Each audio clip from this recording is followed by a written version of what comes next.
Bienvenue à tous dans cet épisode où on va explorer une question qui est parfois un peu touchy, comment gagner la confiance de son équipe quand on est un jeune manager. Si vous venez d'être promu à un poste de management ou si vous venez de rejoindre une nouvelle équipe, parfois la question peut être épineuse et ça peut relever du véritable défi que d'acquérir la confiance des membres de votre équipe.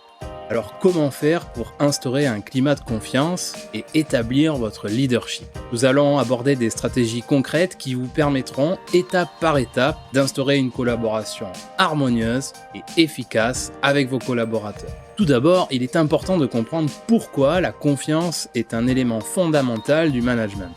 Une confiance mutuelle favorise non seulement une meilleure communication, mais également une plus grande motivation au travail. Elle permet de réduire les tensions et d'encourager l'innovation.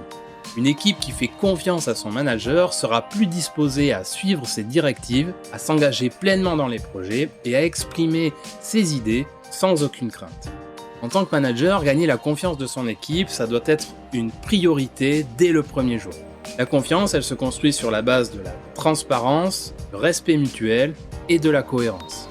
Un des premiers gestes que l'on peut faire en tant que nouveau manager dans une équipe, c'est d'abord d'écouter et activement. Prendre le temps de rencontrer individuellement chaque membre pour comprendre leur parcours, leurs besoins ou leurs aspirations est une manière de démontrer non seulement que vous vous souciez de leurs opinions, mais aussi que vous êtes curieux de la dynamique en place dans l'équipe.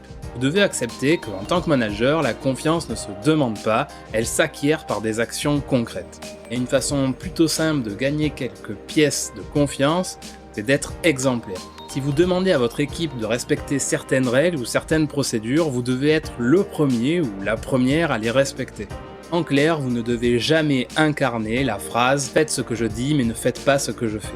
Jamais. Vous devez à chaque instant être exemplaire.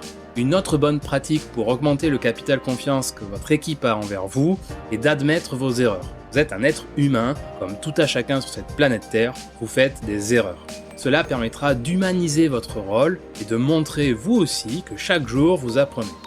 En reconnaissant vos propres limites, vous encouragez une culture de la transparence dans votre équipe, un terrain fertile à l'apparition de la confiance. Comment parler de la confiance sans aborder le sujet de la communication? Une communication honnête vous permettra également d'instaurer un climat de confiance avec vos équipiers. Partagez régulièrement les objectifs, les réussites, les échecs et aussi les raisons qui se cachent derrière certaines de vos décisions. N'hésitez pas à impliquer vos collaborateurs dans les discussions et permettez-leur d'exprimer leurs préoccupations. Gardez à l'esprit que la transparence en communication ne doit pas seulement se manifester lorsque tout va bien dans votre équipe. La transparence, elle doit également se manifester dans les moments difficiles.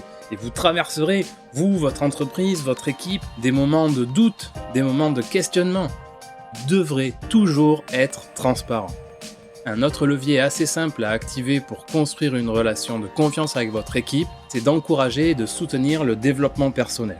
Grâce à des formations, à du mentorat, à l'accès à de nouvelles formations, vous démontrerez à votre équipe que vous êtes soucieux de leur épanouissement et de leur réussite.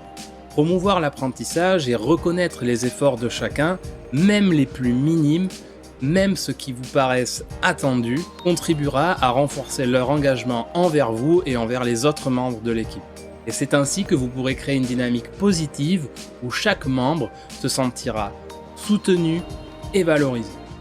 On pourrait disserter longtemps sur les méthodes pour gagner la confiance de son équipe, mais si vous retenez que l'écoute, la communication, le soutien au développement, l'exemplarité et la transparence sont les premières clés de la boîte à confiance, vous aurez déjà fait beaucoup de chemin.